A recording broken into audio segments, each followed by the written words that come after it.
يا زول محمد، يا مرحبا. أبى أسألك سؤال. تفضل.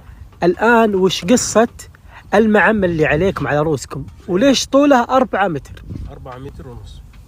4 متر ونص. طيب العمامة أصلا معاها شالية، شالية بتتحط على الكتف. معروفة. العمامة والشالية الاثنين هذول الكفن، وأصلا هم رمز للزي الوطني بتاع السودانيين عامة، كل قبائل السودان. هو رمزكم. هو رمز الزي الوطني. أيوة. حلو. وليش قلت كفن؟ كفن لأنه زمان الناس بيترحلوا من حتة لحتة، والموت ما عنده مواعيد. صح. إذا جاك الموت أقرب شيء تتكفن به عمتك شاليتك، لأنه أصلا كفن الرجال قطعتين. إيه، يعني السودانيين كفنهم على راسهم. أيوة، جاهزين للموت في أي لحظة، وفي سفرهم في أي حتة معاهم كفن.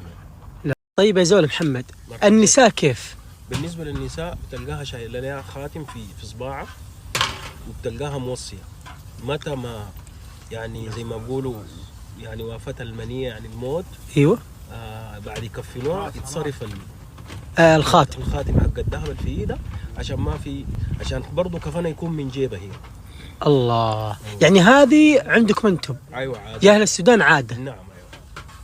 يا في اللي يعرف وفي اللي ما يعرف. اجل خلاص بترك العمامه والمعمل عندك ان شاء الله بعد عمر طويل. طيب لو ما تغيرون هذه العمامه على رؤوسكم ما تغيرونها؟ في اللفه بتاعتها ايوه من ديره لديره تختلف. عندنا اهل الشمال بيطلعوا من هنا عزبه كده لانه يتلطموا بها كده. عرفتها. يعني في عندنا هناك شتاء جو قاسي،